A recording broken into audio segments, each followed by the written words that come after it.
Welcome back to Come On Ref. I am Sarge. Thank you for stopping by. Listen, it is time to get serious, as always, about the season that is coming.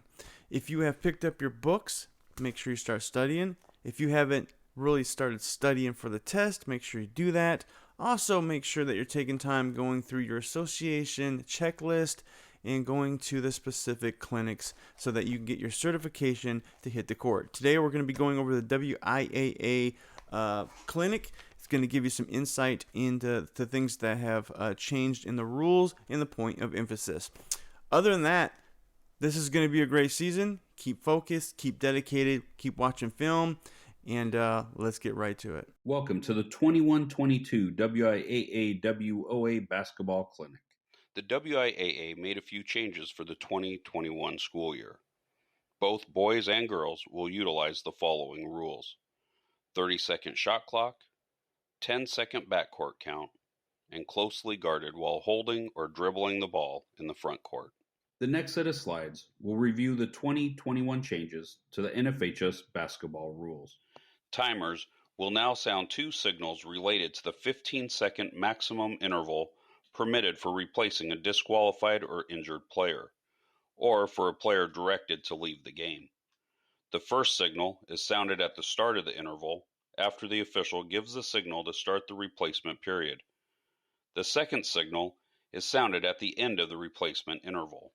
The only exception to this procedure is when a player is injured to the extent that a coach or any other bench personnel is beckoned and comes onto the court, and the player must leave the game, unless a timeout is requested and granted, and the team can rectify the situation prior to the end of the timeout. Rule 336. The intent of the rule change is to avoid gamesmanship and ensure the time for replacement required within the rules.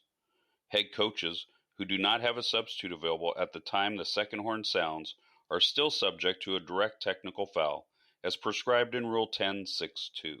The game shall be forfeited when there is no authorized school personnel available to supervise the team. If the team to which the game is forfeited is ahead, the score at the time of forfeiture must stand. If this team is not ahead, the score must be recorded as 2-0 in its favor. The penalty for a head coach in violation of 10.6.1 may include a warning, unless the offense is judged to be major, in which case a technical foul shall be ruled. Previous language indicated the official must warn the head coach. The wording clarifies that an official is not required to give a warning to the coach prior to issuing an unsporting technical foul. This section reviews the NFHS editorial changes. If a technical foul occurs after the ball becomes dead to end a quarter or extra period, the next quarter or extra period is started by administering the free throws. If the fourth quarter or extra period ends and the score is tied, the free throws will start the extra period.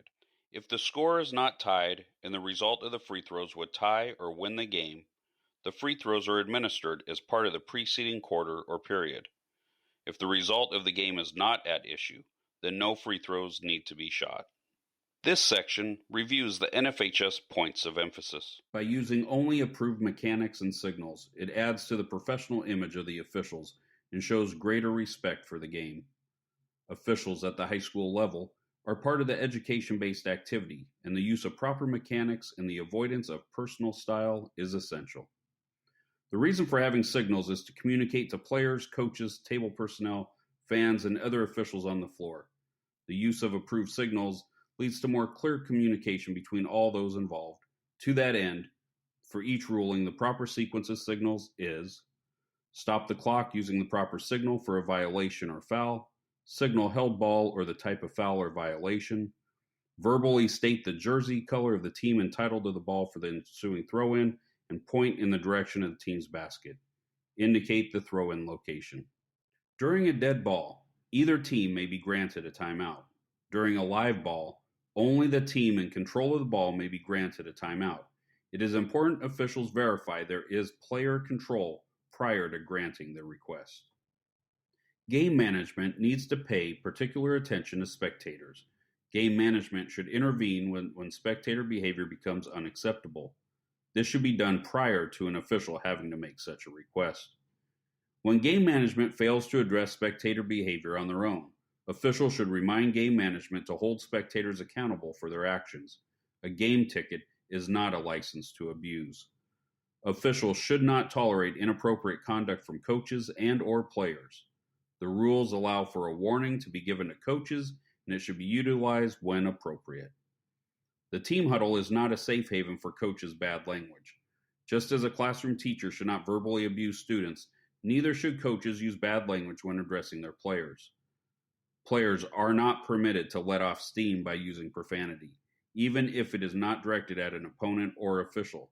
Being angry at oneself is no excuse. Officials are not exempt from unsporting conduct.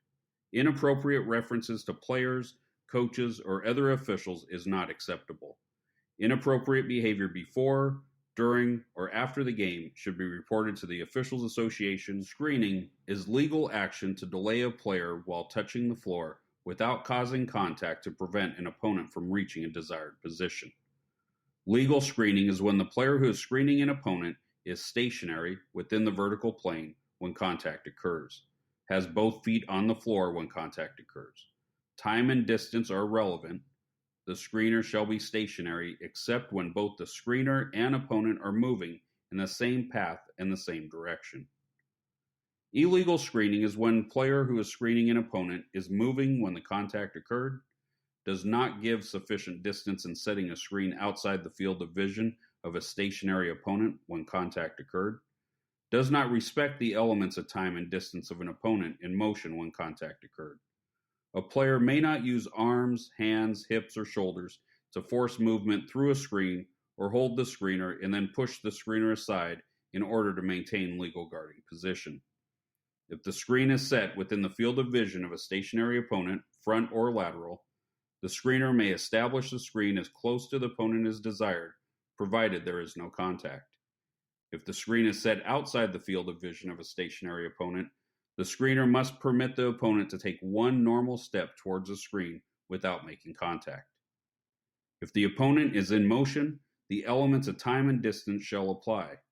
The screener must leave enough space so that the player who is being screened is able to avoid the screen by stopping or changing direction. The distance required is never less than 1 and never more than 2 normal steps. A player who is legally screened is responsible for any contact with the player who has set the screen. Euro steps, spin moves, and jump stops. If executed within the parameters of the 4.44 traveling rule, each of these plays is legal. If not executed within the rules, each of these plays is illegal. High school players often attempt to emulate players they watch at higher levels, but because collegiate and professional rules, interpretations, and directives vary, what is legal at one level may not be legal at another.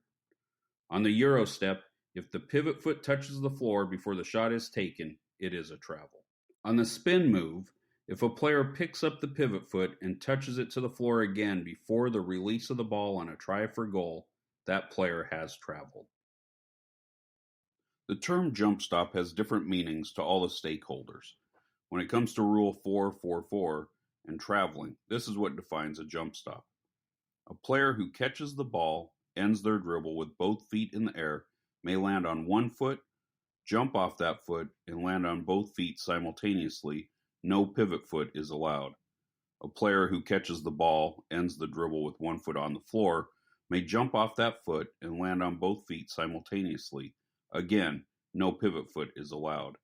In either instance, if after jumping off the one foot and both feet do not touch the floor simultaneously, or the player pivots after landing on both feet simultaneously, the player has traveled. It is not possible for a player to travel while dribbling the ball, bouncing the ball while out of bounds during a throw-in, or prior to attempting free throws. Identifying a player's pivot foot is key to accurately ruling potential traveling violations. Thank you for your time and commitment to interscholastic basketball. Hope you have a great season.